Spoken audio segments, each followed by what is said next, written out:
Dans mes vidéos, je propose des exercices avec solutions. Et pour une bonne utilisation, lisez d'abord l'énoncé de l'exercice et pour cela vous pouvez faire une pause. Ensuite, essayez vous-même de résoudre l'exercice. Après, vous pouvez suivre la solution dans la suite du vidéo.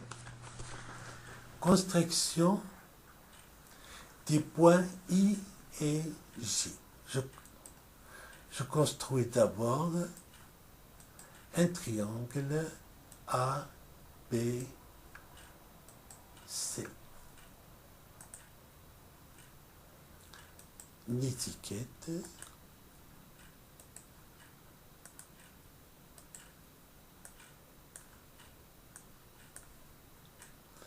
Je place maintenant le point I. I sur le milieu du segment AB. Pour placer le point I avec précision, j'utilise un compas. Je bricole ici un compas et je vais tracer le cercle qui est pour rayon l'ouverture du compas et de centre A.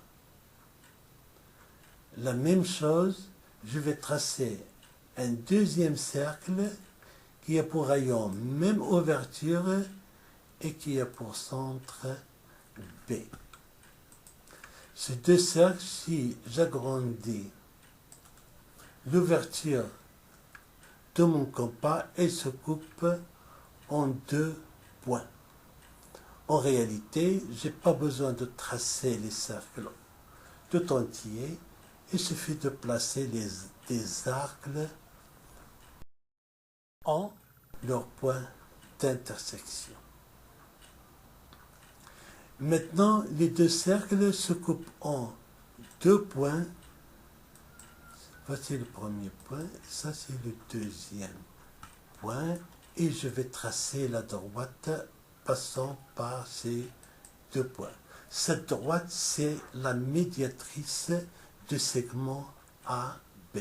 Elle passe par le milieu du segment AB. Voilà, le milieu du segment AB. C'est le point I. Maintenant, on va placer le point J. Le point J est tel que le vecteur AJ est égal moins AC. Alors, la première remarque, c'est que les points A, C et J sont des points alignés, c'est-à-dire qu'ils appartiennent aux mêmes droites. Cette droite, c'est la droite passant par A et C. Donc, je trace la droite passant par A et C. Donc, J, elle est quelque part sur cette droite. Deuxième remarque, c'est que AJ est égal à moins AC. C'est-à-dire que le vecteur AJ est opposé au vecteur AC. C'est-à-dire que le point J se trouve sur la demi-droite d'origine A. La demi-droite de la droite AC, d'origine A, qui ne contient pas C. Je répète, le point J appartient à la demi-droite d'origine A de la droite AC qui ne contient pas C. Donc le point J est quelque part ici. Enfin, une troisième remarque, c'est que la distance AJ est égale à la distance AC. C'est-à-dire que le point J s'éloigne de A de la même distance que le point C.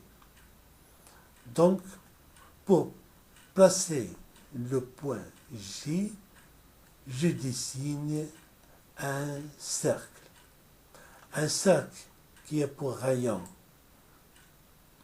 AC et de centre A. Le point J, c'est le point d'intersection de ce cercle avec la droite AC, c'est-à-dire ce point-là. On va afficher l'étiquette, ça c'est le point J.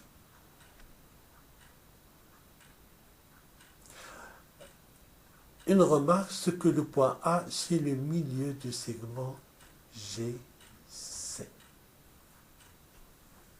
On me demande de déduire que le vecteur Ij est égal à moins 1,5 vecteur AB moins vecteur AC. Pour cela, on va faire un calcul vectoriel.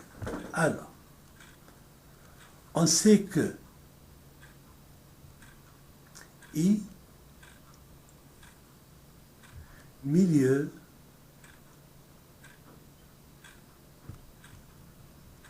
du segment AB.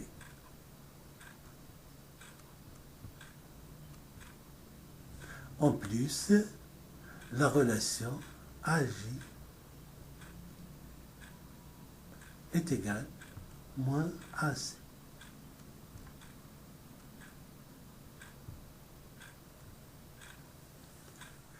De la première, je vais utiliser la propriété vectorielle du milieu.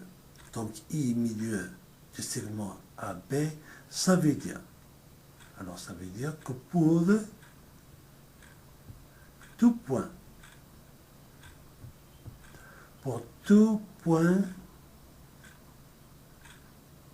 M du plan, on a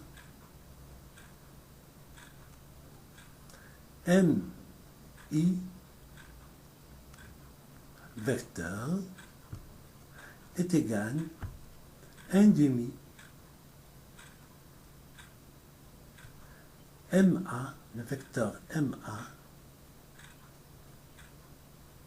plus le vecteur MB. Je vais utiliser cette propriété pour un point particulier de M qui va me servir pour faire mes calculs. Alors, le point M convenable, c'est je vais le prendre pour point J. Donc j'écris GI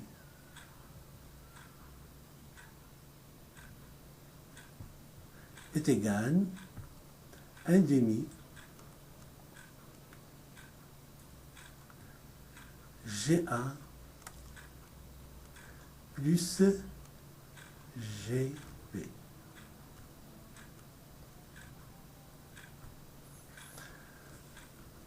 Alors pour GA, je peux les déduire de la deuxième relation qui est ici. Mais pour GB, je dois encore faire des calculs. Donc ça me donne 1,5. Je reprends GA plus. Alors pour GB, je vais utiliser la relation de Chan. Je vais introduire un point convenable, c'est le point A. Donc je vais l'écrire comme ça. GA plus AB. En utilisant la relation de Chan. Donc ça me donne 1,5 GA, c'est 2 fois GA plus AB.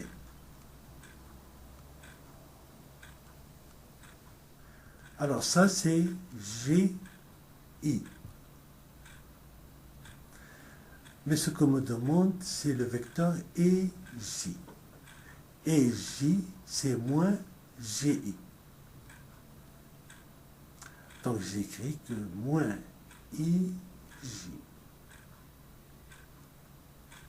est égal. Alors là, c'est 1,5.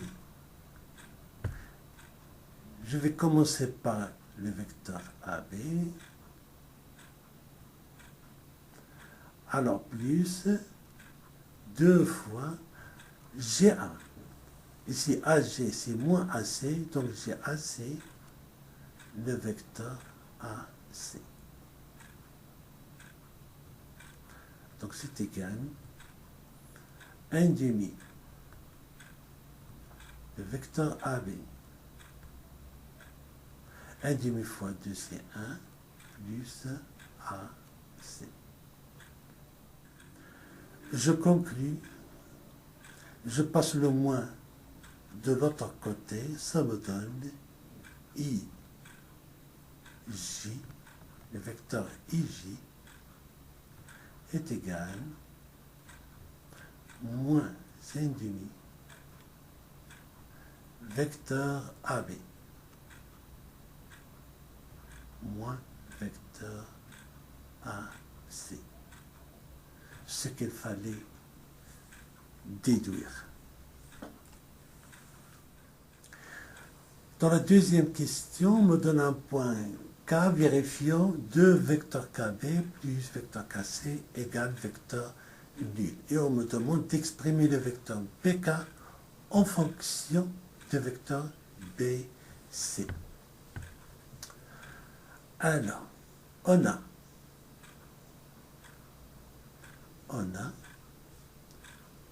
2 KB plus KC vecteur égale vecteur nul. Concernant les vecteurs KB, je peux les déduire de vecteur PK. KB, c'est le vecteur KB est égal à moins vecteur PK.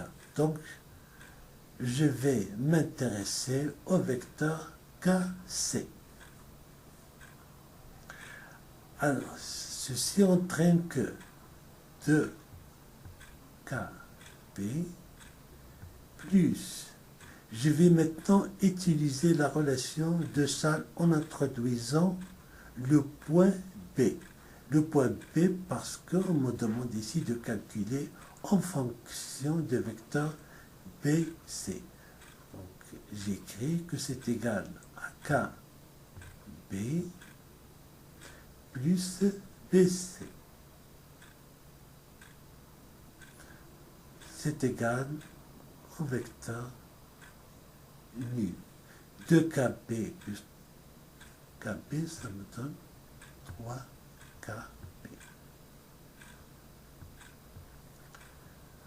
Plus BC est égal vecteur nul. KB, comme j'ai dit tout à l'heure, on peut le remplacer par moins BK. Donc ça me donne moins 3 BK est égal, je passe BC de l'autre côté, ça me donne moins BC. C'est-à-dire que PK est égal le 1/3 de BC. Voilà, maintenant, j'ai bien calculé le vecteur PK en fonction du vecteur BC. Dans la question petit b de la deuxième question, on me demande de déduire ces deux égalités. Alors, concernant la première, vecteur IK est égal à 1/6 vecteur AB plus 1/3 vecteur AC. Alors, on sait, d'après la question petit a de la deuxième question, que le vecteur BK est égal à 1/3 de BC. Alors, je vais calculer le vecteur IK. Alors, IK sera en fonction du vecteur AB et le vecteur AC. Donc, je vais utiliser la relation de Schall en introduisant le point B, parce que ici j'ai le vecteur BK. Donc, j'écris que c'est égal à IB plus BK.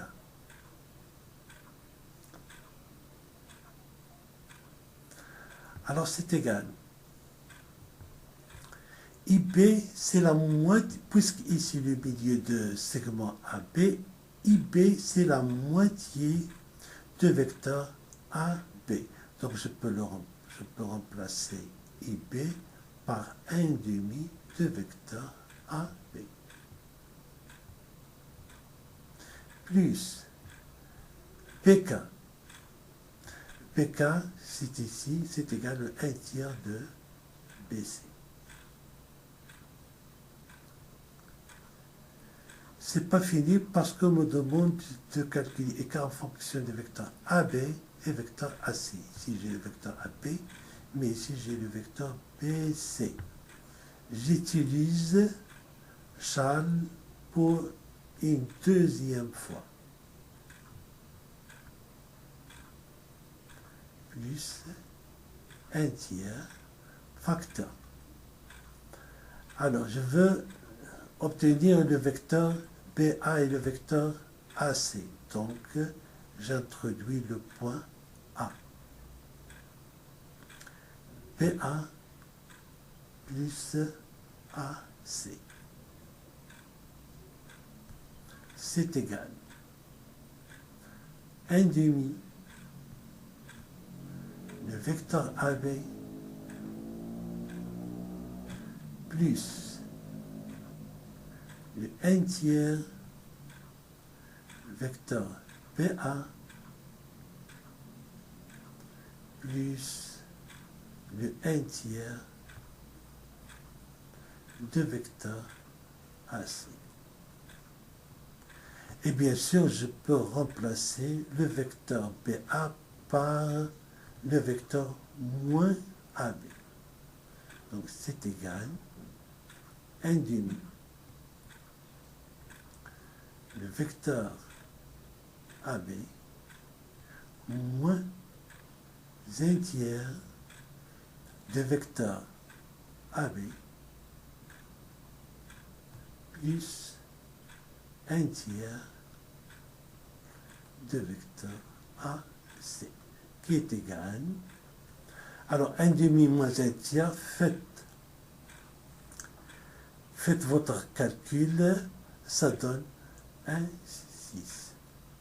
1/6, vecteur AB.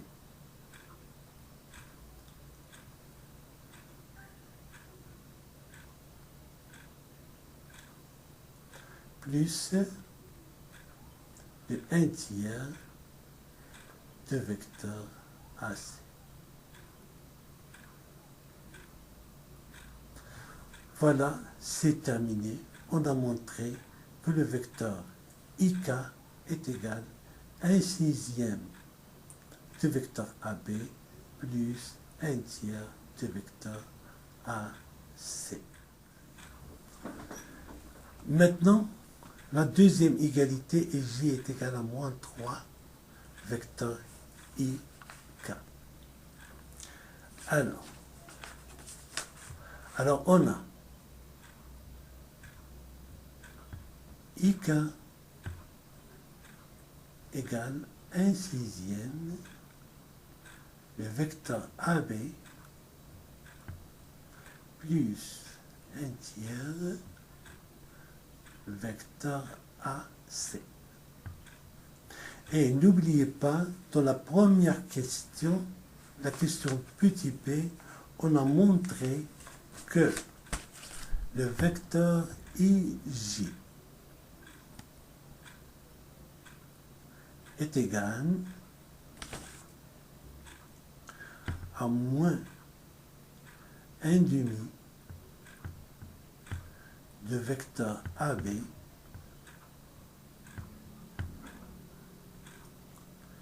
moins le vecteur AC. Voilà.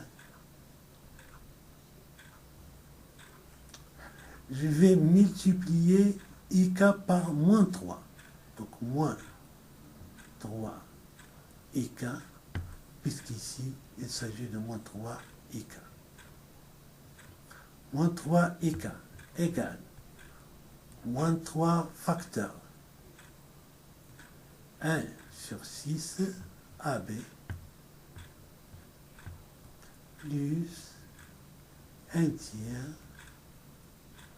de AC. Je fais mes calculs. Moins 3 fois 1 sixième, ça me donne moins 1,5.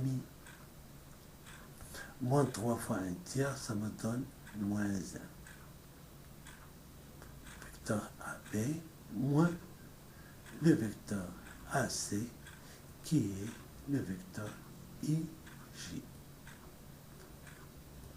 Conclusion, on a bien le vecteur IJ est égal à moins 3 le vecteur IK.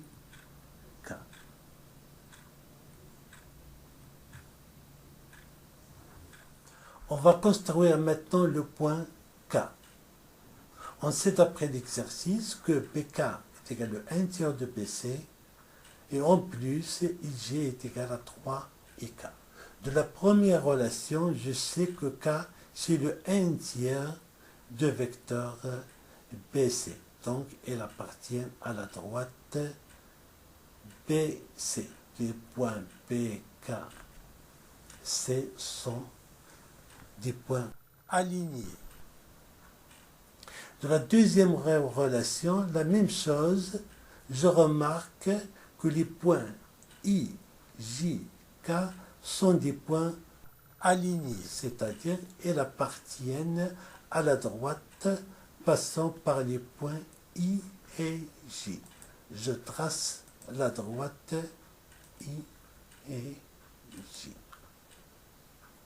Alors je sais que K, elle appartient en même temps à la droite IJ et à la droite PC, donc elle appartient à leur intersection. Donc le point, c'est le point d'intersection de la droite IJ avec la droite BC. Voici le point